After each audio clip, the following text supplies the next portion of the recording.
Magandang umaga mga kabukid. Ngayon ay nandito ako sa ating bukid.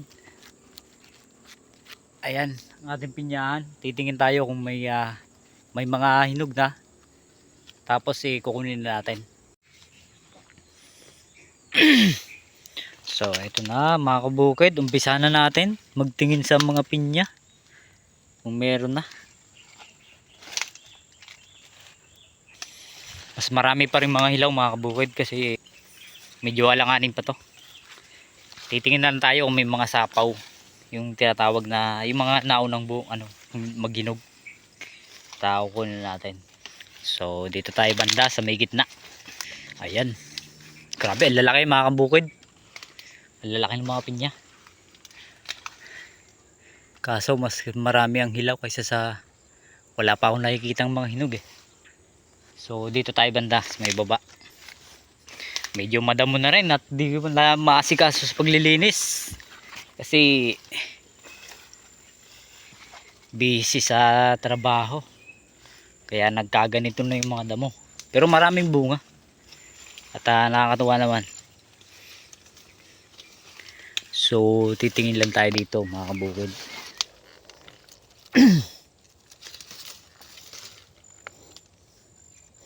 Ito parang pwede na siyang kunin.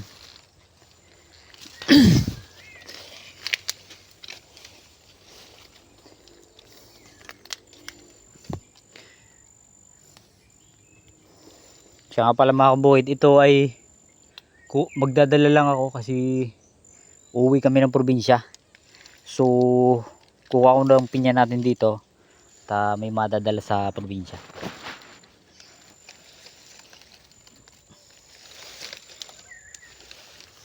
Sa tingin ko hindi pa siya pwede guys.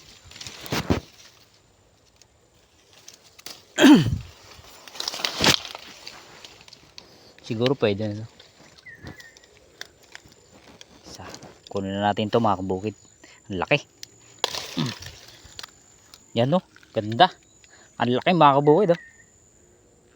Ganda. At may nakita pa akong isa dito. Bale, ang pipitasin ko dito kung maraming makikita tayong hinog. Ano lang, limang piraso lang. Kasi ibabaunin lang naman namin eh.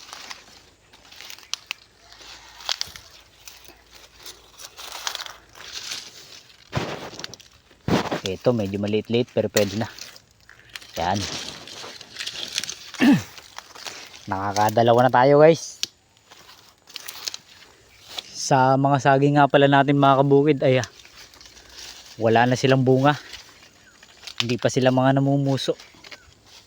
Kaya hindi pa ako nakapagkalakal kasi ayan mga kabukid oh. Yung iba nga nagkakasakit na. Ayan. Buti may pinya tayo.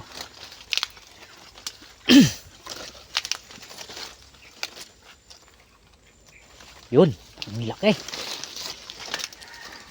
Tingnan mga kabukid oh, ang laki.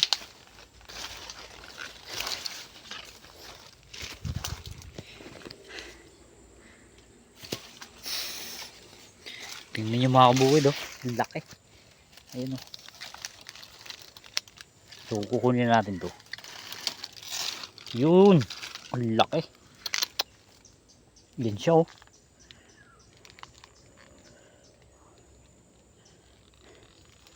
Nakakatatlo na tayo. 5 piraso lang kukunin natin mga kabukid. Ayan sila. Ayan oh. Grabe ganda, laki.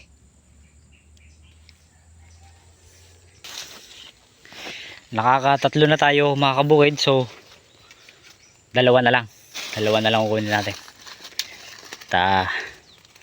Sa susunod kapag nagsabay-sabay silang magsihinugan, kaya haharbisin ko na to lahat mga kabukid. Abangan nyo yan, gagawan ko yan ng video mga kabukid. Parang wala na yata. Dito tayo banda sa may baba.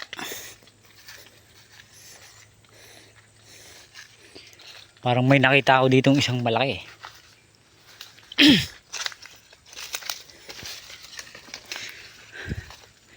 Dito banda. Yan. Kaso hilaw pa siya. Hilaw pa pala. Dito banda mga kabukid.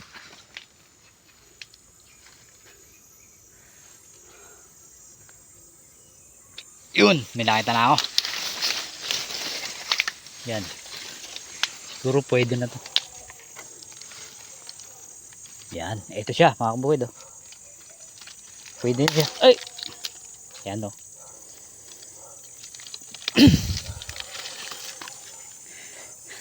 Ayan. Paano mo ba mga kabukid malalaman kung hinog na ang pinya?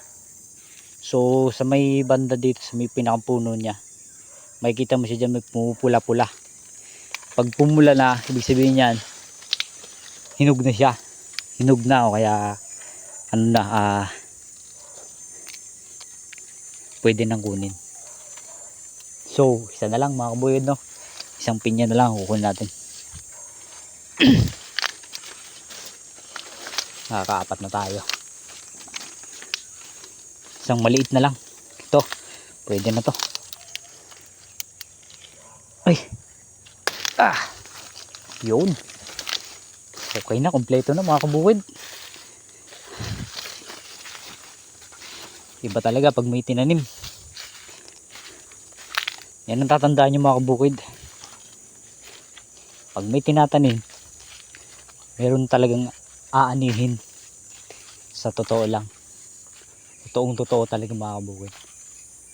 At suggest ko na ang paghahalaman talaga isang magandang pagkakitaan, lalo na sa mga may mga sariling lupa at hindi nagagamit. Pwede nung yung taniman. Ayan.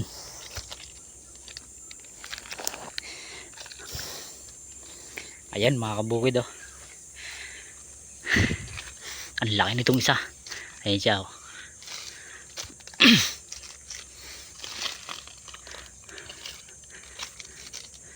Ayan mga kabukid. Ang ganda.